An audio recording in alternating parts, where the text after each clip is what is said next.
Today we're going to be making a caramelized shallot chicken thighs. So pretty much I'm just going to cook these chicken thighs. They're They are skin side down. They're bone-in, skin on chicken thighs. I'm cooking them, salt and pepper them, cooking them in olive oil, skin side down for a few minutes just until they are nice and golden brown. I'm going to salt and pepper the other side right now and then just give them a flip when the other side is golden brown. And then I'm going to make a caramelized shallot sauce to serve with them. My caramelized shallot sauce is going to actually call for a whole pound of shallots. So I'm going to go ahead and start getting those cut up. So I've just got my compost bin. Sorry, you can see some eggshells in it a little bit that I've been using today, but I don't want to dirty up another pan at this point. So I'm just going to go ahead and cut the root end, and I'm going to get very close to the root. I want these to stay as intact as possible, okay? So just barely slicing off the root end and then cutting the tip off. And I'll just I'll get them all peeled at the same time.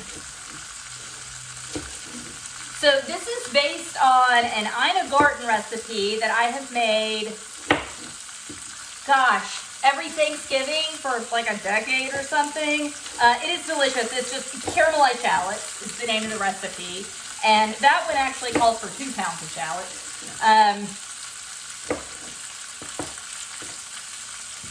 And they are so sweet and so savory. And I mean, they are honestly like my favorite part of Thanksgiving. And so this year, I tend to go a little over, I'm not making this for Thanksgiving. This is long out. Thanksgiving was months ago.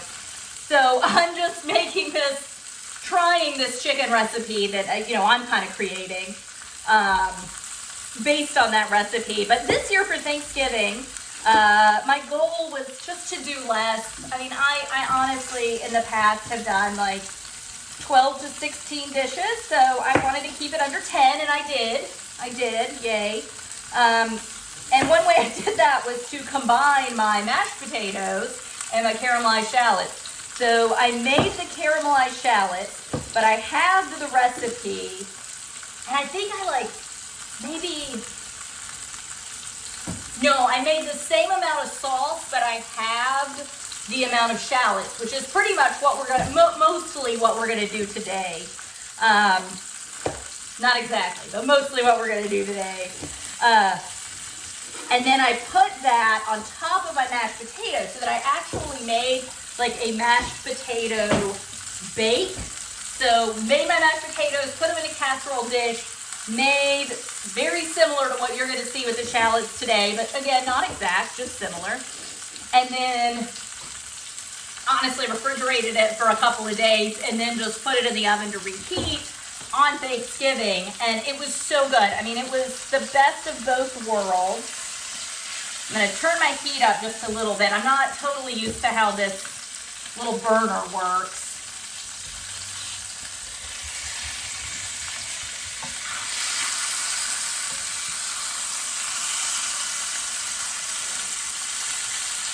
It doesn't work great when the pan is larger than the burner, but it's going to take me a while to peel these shallots. So, but anyway, so the mashed potato caramelized shallot bake was absolutely delicious. It was the best of both worlds. It was like 2 of my favorite Thanksgiving dishes combined. The point of cutting back on dishes was to cut back on expenses and work, both preparatory work and day of work. And I can't really say that it cut back on that much. I mean, I bought half the amount of shallots, so that's positive. So, that was more budget friendly, half the amount. And then I didn't have as much because the original recipe calls for you like caramelize the shallots on the stove and then you put them in the oven. And I really do try to do a lot of Thanksgiving prep. And that is just one where the only prep I've ever done is just peeling the shallots. The rest of it I do the day of. Hang on, so this is one of those shallots where it's actually 2 shallots in one. With these, for this dish specifically, I want to pull those apart. I think it's time to flip. Smells like it is. No.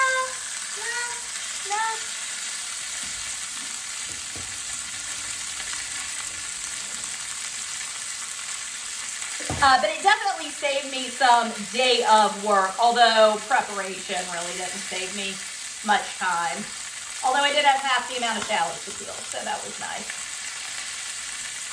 So these shallots are going to cook down a good bit. So the ones where it's like 2 shallots in one, those, yeah, go ahead and separate those. If you have, and there's a couple here that if it's not 2 in the jacket, I might separate them out just because they're pretty large. But for the most part, these shallots are going to cook down a good bit. And if you have some, I mean, honestly, with the original dish, like if you've got some that are just a little bigger, it's fine. It's totally fine.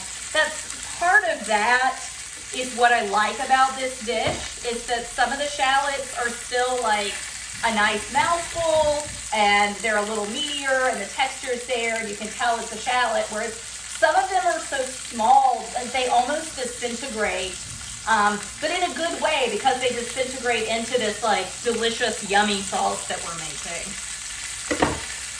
You don't want to cut a whole lot of the root ends off. You do want them to stay relatively intact. They do break down a good bit, and you want to prevent, I mean, some are just like naturally going to break down. Like this little guy is going to break down way more than this, right? I mean, these are super different sizes, and that's okay. That's part of what makes the recipe so good. Okay, hang on. Give these a flip. There we go.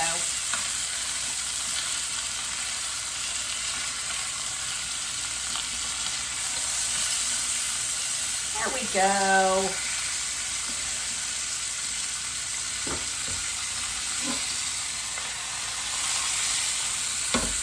And we're not looking to cook this through. We just want to get it browned on both sides because it is going to go in the oven. But just in leaving that little stem end intact, you are kind of encouraging some of them to stay together more. I mean, inevitably, sometimes you're not going to be able to leave the stem end intact. You're going to cut too deep. It's going to fall apart more. And that, you know, like I said with the little tiny ones, it's just going to break down and really become a part of that sauce more.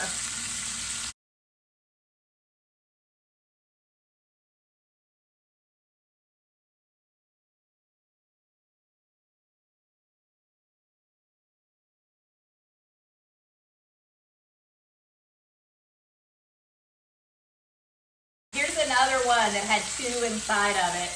Honestly, those are going to break apart cooking, but I just like to go ahead and break them apart.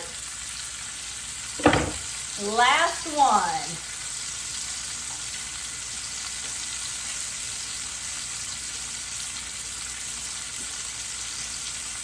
Okay. Woo! Done! All right. Yay. I'm going to rinse the onion off my hand and get rid of my compost bin.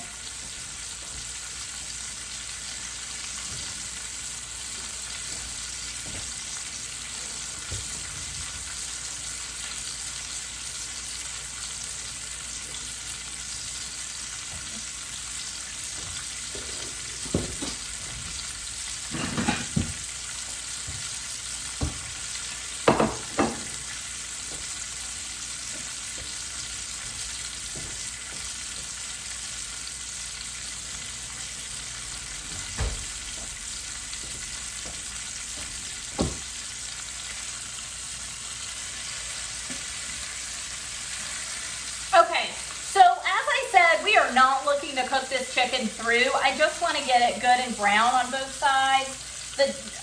Really, I just want to get the skin nice and crispy and brown, and I have already accomplished that. So I'm just going to go ahead and remove this. I am going to leave, there's some chicken fat. These are actually not that fatty for bone-in skin on. So there's a little chicken fat in the bottom, but it's probably only a couple tablespoons. It's not that much. I'm going to add half a stick of butter. So that's 4 tablespoons. I'm going to turn the heat down just a little so that doesn't just totally burn up.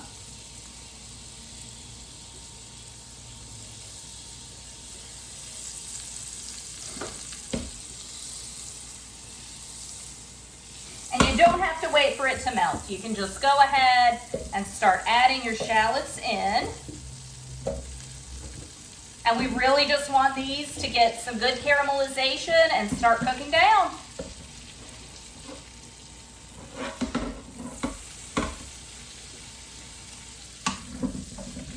So give them a good toss in the butter. And it's still breaking down. You can see it right here.